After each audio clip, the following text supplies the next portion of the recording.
Hello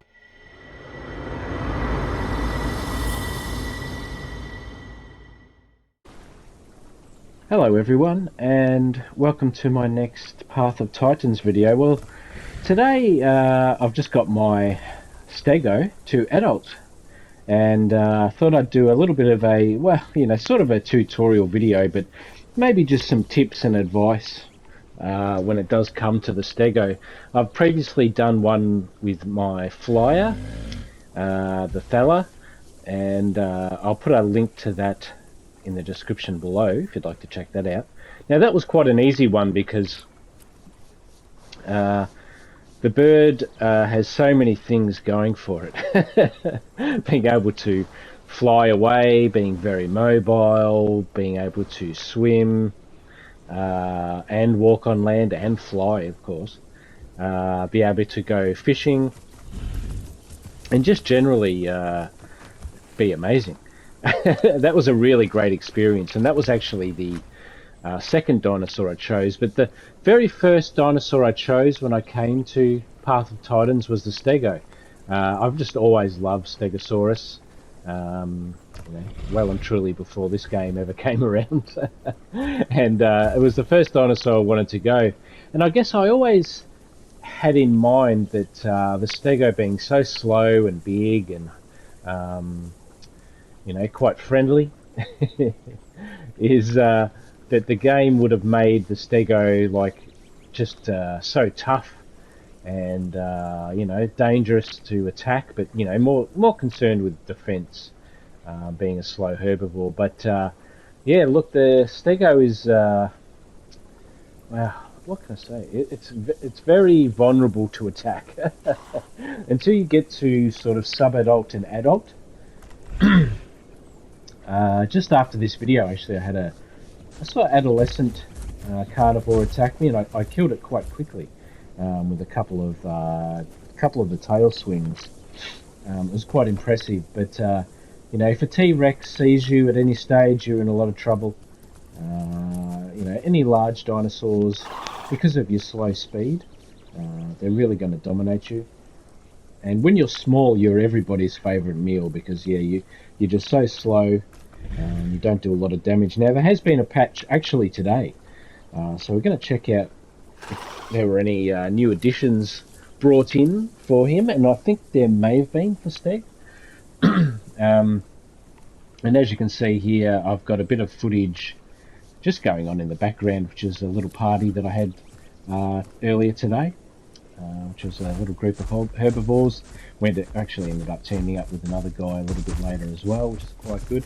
Now that's one thing where I think this dinosaur shines. I think this dinosaur is a great herbivore to have in a party situation, just because its defense is so strong. Like I said, it has mostly basically power attacks with its tail, which can be quite strong. And yeah, as another dinosaur attacking a stegosaur, you really have to be quite wary of the power attacks in the tail. But besides that, it's quite a slow, lumbering dinosaur. And gee, I think I picked one of the harder ones to go for as my first dinosaur. But it has been very rewarding getting to adult size.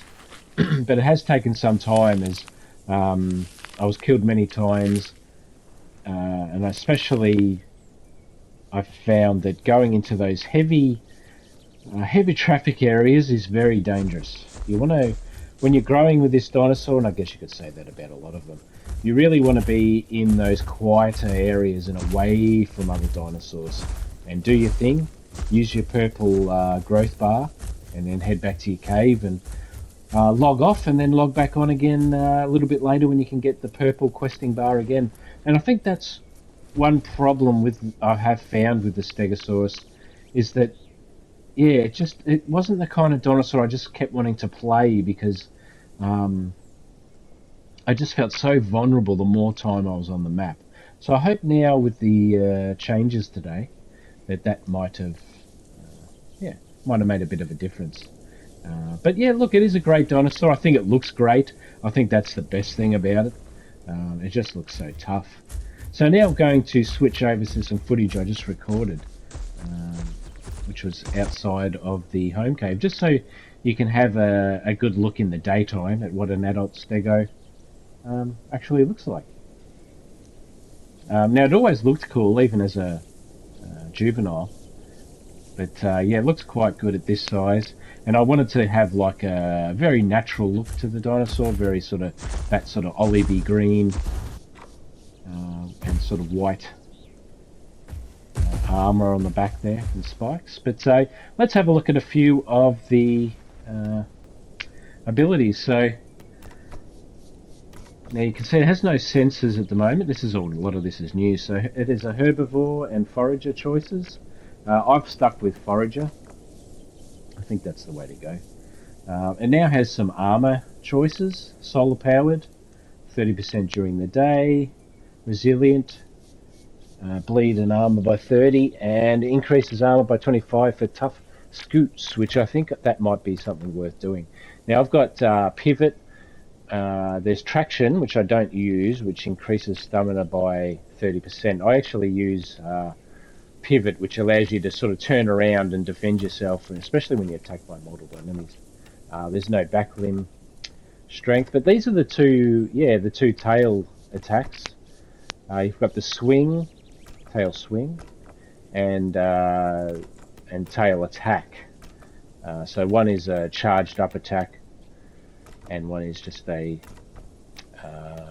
faster swinging attack, and they're both really good. And as you can see, there's no voice. What they did though, they did take away the ability that had actually a bite attack. Now I don't know whether that's going to come back, and they just accidentally took that off, or perhaps you only have the bite attack when you're smaller in size. I'm not entirely sure. But yeah, it is a great dinosaur, but quite a difficult one. So I wouldn't recommend it as one of your first dinosaurs. But yeah, he does look great. I have to say that. He does look really cool. So now I just have to decide which dinosaur to keep on going next. But thank you for watching this video. I hope it's helped you in some way.